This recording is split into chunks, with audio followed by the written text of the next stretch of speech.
Tan and Carmina, Episode 1. Carmina's shack was on a quiet corner of the island. The shack's walls were made of logs, clumsily stacked together, clearly not the work of a professional. However, the room was filled with quality furnishings. Whoever Carmina was, she'd once enjoyed some degree of luxury. Carefully observing Carmina and her movements, Tan gathered that she relied on the beasts for her survival. Carmina's lustrous, wolf-like companions were expert hunters, and they brought food back to her on a daily basis. I have something to ask you, just out of curiosity. By now, Tan's wounds from the storm had completely healed. Still, Carmina never told him to leave her shack.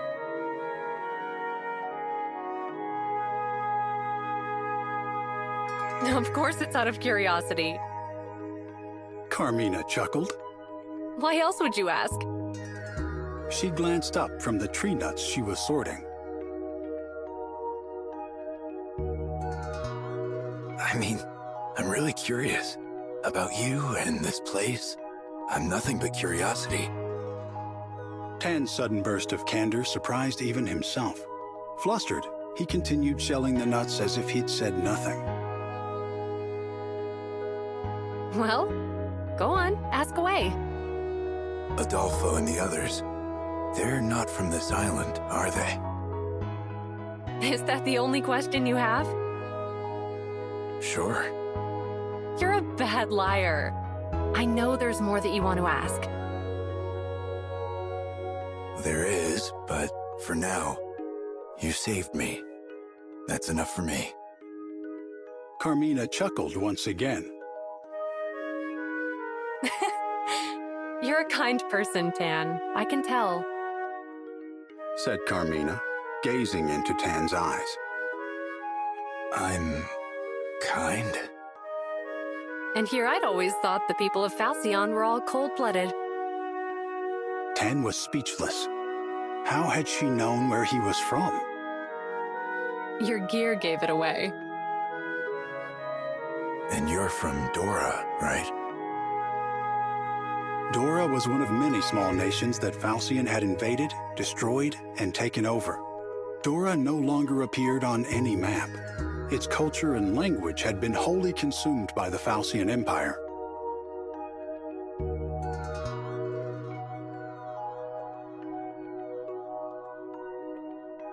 Dora was small, but it had been rich in underground natural resources which were loaded with magical power. Its neighbors fought over its resources, finally reaching a truce, until the Fantasian Empire broke that truce and advanced on the humble nation. The Fantasian Empire seized control of Dora in a flash. It became little more than a military outpost from which Fantasian attacked other neighboring nations. Dora's capital, once brimming with magical golden ore, was now little more than a ruin under the Fantasian Empire's thumb. And that's not all. You were close to Doran nobility. What makes you think that? Carmina asked quietly. I'm familiar enough with Doran craftsmanship. One look around this room and I knew. You're not wrong, but you're not entirely right either. Carmina murmured as she looked into the distance. Tan asked another question he thought might have been better kept to himself.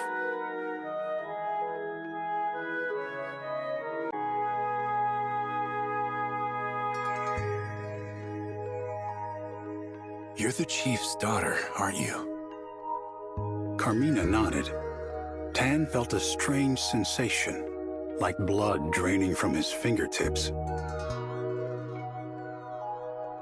He saw again what he had witnessed that day, the day Dora fell, hanging in the air behind Carmina like a backdrop. I'm sorry. What are you apologizing for? It's not like you had any hate for Dora, did you? Carmina stood up and opened the window of the shack. The subtle scent of the sea and the whispers of the forest surrounded the two of them in an instant. The three beasts gathered around Carmina's feet, a low rumbling in their throats.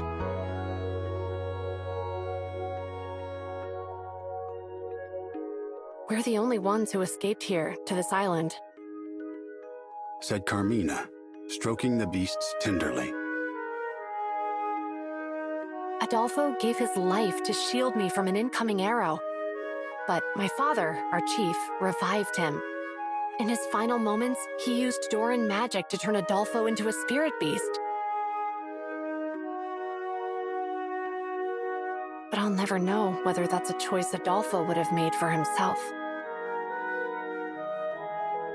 Carmina looked up from the beasts to face Tan. She had a perplexingly peaceful expression. Her kind eyes didn't betray the slightest shred of resentment. You're the kind one here, not me. Tan said. Am I really? I abandoned my own people. Instead of fighting for my country, I chose to survive. How there could be any kindness in that, I don't know. I ran away too, said Tan. But that's different. Is it? Look, from one runner to another, I get it. Tan stared straight back into Carmina's eyes. I get that there's excruciating guilt in your heart. And I get that you pushed through the pain and chose to survive. Isn't that right? Carmina nodded sheepishly. Yes, you may be right. I'd like to think I'm kind too. But maybe that's just my way of hiding the pain in my heart. Whatever the reason, your kindness saved my life.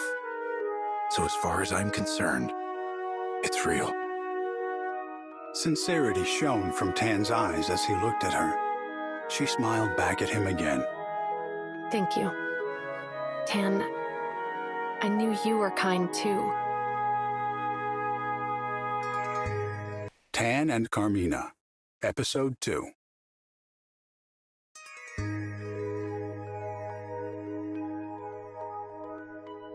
That night, Tan rose quietly from bed and quickly dressed to go. He decided to leave his sharp short sword and other weapons behind. Maybe Carmina could use them to protect herself, or at least for cooking, he thought. A few coins jingled softly in his inner pockets, but they were of no use to anyone on the island. Tan pushed open the door of the shack as silently as he could. Suddenly, a shadow brushed against him, and he felt a gentle nibble on his leg. Adolfo? Adolfo, the spirit beast wrapped in mysterious light, was desperately clinging to Tan's right leg. The beast's fangs did not hurt him. There was something comforting in the bite, like a cat's as it carries a kitten off to bed. Tan pulled Adolfo off of his leg and hurried out the door, but the beast persisted. Adolfo followed him into the night without raising a cry. Adolfo, go back home. Tan told the spirit beast, but Adolfo kept following him, as if pretending not to understand. I don't belong on your island. I destroyed Carmina's home. Tan continued muttering to himself, knowing the spirit beast couldn't try to offer him false comfort with words. Tan and Adolfo eventually reached the center of the island. By night, the ocean was calm and peaceful, as if the storm that brought him there had never happened. Then Tan heard voices break the stillness and hid himself in the shadows.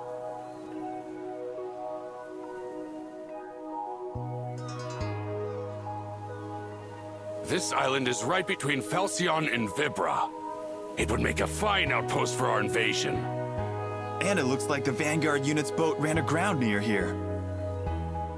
Tan saw a familiar face nodding in the moonlight. Yes, this will be the perfect headquarters for the Empire. I mean, for the Crimson Bandits. Now, I don't expect you'll find anyone living here, But if you do, take care of them. Hearing Blue's command, the Fantasian spies readied their weapons. Murderous intent hung thick in the air around them. Just then, Tan heard a lone howl. Adolfo sprung out from behind Tan to attack. His claws flashed as he gave a fearsome roar to intimidate the infiltrators. The spies were shocked by the sudden assault. Adolfo swiftly extinguished their torches.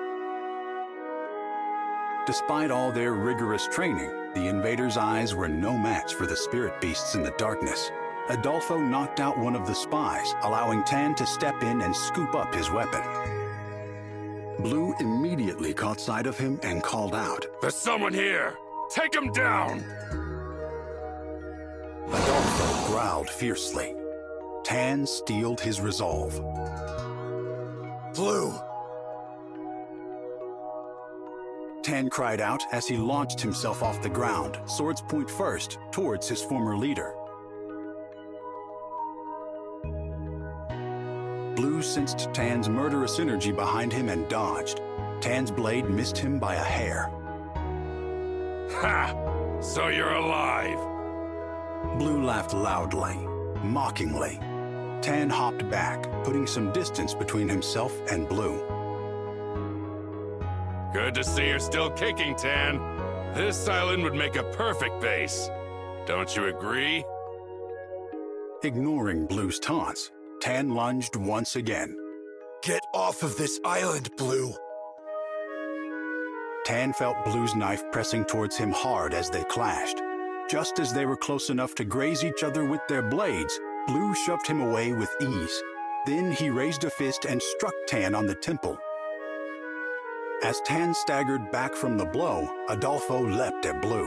I see you've made some new friends. Blue grabbed Adolfo by the head as the beast's fangs sank into him. He yanked Adolfo away, completely unfazed by the bite.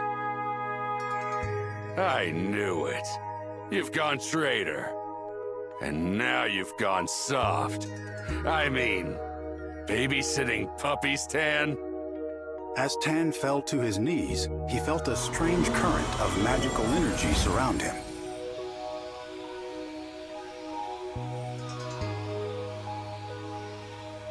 What's with this mist?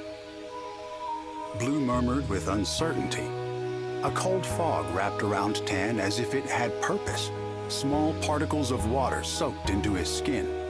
Blue struggled to slash away at the mist around Tan, but it showed no signs of dissipating. Before long, everything around them was shrouded in thick, white fog. Blue fired spell after spell through the fog. However, unable to see clearly, he struck his own comrades. Human screams echoed through the fog, along with Adolfo's barking cries. The noise grew dim in Tan's ears. Tan! Suddenly, Carmina's voice rang out to him. The magical mist had come from Carmina. Tan and Carmina, Episode 3. Tan! When Tan came to, somebody was holding him tight. He felt them touch the wound on his cheek and check for his pulse. It was Carmina. Tan was too exhausted to even open his eyes, but he had no doubt that it was her. Golf, She said, we have to carry him back. It'll take more than I can do on my own to save him. Though Carmina was right by his side, her voice sounded like a distant echo. He felt as though he was being dragged into darkness. Carmina was desperately calling out to beckon him back. Rudy, please find Adolfo. It should take more than that to harm a spirit beast. I hope. Rudy ran off in search of Adolfo before Carmina could finish. But not long after Rudy left, they heard a short, subservient whimper coming from her direction. Aha! So the Stone of Control works on spirit beasts.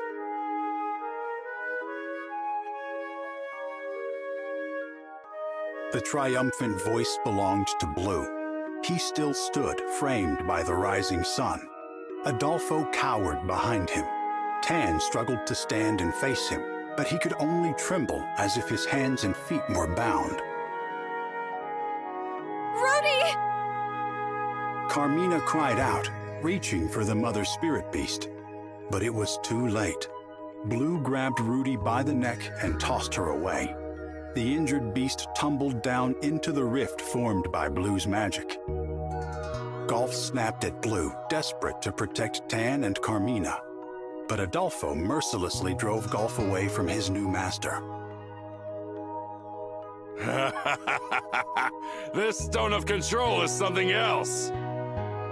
Blue laughed as he approached Carmina. Now I see why we crushed Dora to get it. Carmina tightened her grip on Tan, trying to keep him from recklessly charging at Blue. Carmina, run! Tan rasped, but instead she stood to shield him from Blue. I will not run. I refuse to lose anyone else. I won't live on if it means to bear even one more loss. Carmina's entire body began to glow with blue light. Mist gathered around her, soon spreading out to engulf Adolfo and Blue. Adolfo, I'm sorry. But now it's my turn to protect someone. Let me do one thing, one act of kindness that I can be proud of. Carmina converted all of her life force into light. With one final burst of Doran magic, she drove out the invaders. Then the mist faded into thin air.